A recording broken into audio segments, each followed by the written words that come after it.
ঈদের দ্বিতীয় দিন আমার বাড়িতে আমার খালাতো ভাই এসেছে। ওর জন্য কি কি রান্না করেছি, কি কি করেছি সারাদিন সবকিছু নিয়ে থাকছে আজকের ব্লগ। আসসালামু আলাইকুম এভরিওয়ান, কি অবস্থা সবার? আই হোপ সবাই ভালো আছেন। আলহামদুলিল্লাহ আমিও অনেক বেশি ভালো আছি। সকাল সকাল উঠে আমি আমার খালাতো ভাইয়ের জন্য এখানে রান্না বান্না শুরু করে দিয়েছিলাম। তখন সকাল 11টা বাজে। আমি রাস্তায় গিয়ে খালাতো ভাইয়ের জন্য বেশ কিছুক্ষণ দাঁড়িয়েছিলাম এই কড়া রোদের ভিতর, কিন্তু সে আসতেছিল না। তারপর আমি আবার বাড়িতে চলে এসেছি। ওর জন্য এখানে ডাব পাড়তেছিলাম। ও ডাবের পানি খেতে অনেক বেশি পছন্দ করে, তো তার জন্য আমি এই যে ওনাকে ডেকে এনেছি, এনে আমি ডাবগুলা পেড়ে নিয়েছি ওর জন্য। তারপর সে প্রায় 12:30টার দিকে এসেছিল। তো ও আসার পর আমি ওর জন্য এখানে নাস্তা রেডি করেছি।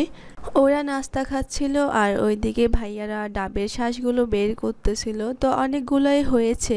আমি খালাতো ভাইয়ের জন্য এখানে 1 প্লেট নিয়ে যাচ্ছি। তারপর ওদের নাস্তা করা শেষ। এবার আমি আমাদের বাড়ির আশপাশটা ওদেরকে ভালো করে ঘুরে দেখাচ্ছিলাম। কাকিদের এই দিকটাতে আমি নিজেও কখনো আসিনি, কিন্তু ওদেরকে নিয়ে আমি ঘুরতে এসেছি। অনেক সুন্দর ছিল জায়গাটা, তোমরা তো দেখতেই পারতেছো।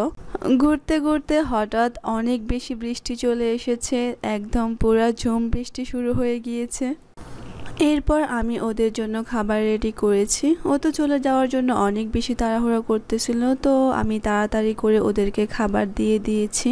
খাওয়া দাওয়া শেষ করে ওকে আমি বলেছি কিছুক্ষণ বস, একটু রেস্ট কর, কিন্তু না, সে এখনই চলে যাবে। তো ওকে বিদায় দিয়ে দিয়েছি, ও চলে গেছে। ওর জন্য আমার অনেক বেশি মন খারাপ হচ্ছিল। মন খারাপ হলেও আর কি করার, চলে তো যেতেই হবে। তারপর বিকালবেলা আমি আর আমার জামাই মিলে আমরা চলে যাচ্ছি আমার ছোট বোনকে নিয়ে আসার জন্য আমাদের বাড়িতে। কিন্তু বের হওয়ার পর একটু একটু বৃষ্টি শুরু হয়ে যায়। আমরা তো একদম পুরো ভিজে গিয়েছিলাম। এরপর আমরা সুলতান প্লাজারের নিচে কিছুক্ষণ দাঁড়িয়েছিলাম, ভেবেছিলাম বৃষ্টি চলে যাবে, কিন্তু বৃষ্টি যায়নি। তারপর আবার বেরিয়ে পড়েছি।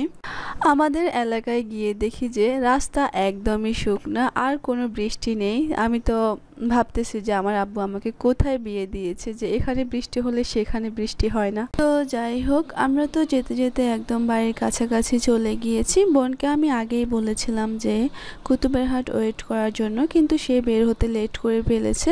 তার জন্য আমাদেরকে বাড়ির কাছাকাছি পর্যন্ত যেতে হলো। সাথে মাও আছে, মা ওকে আগায় দিচ্ছিল।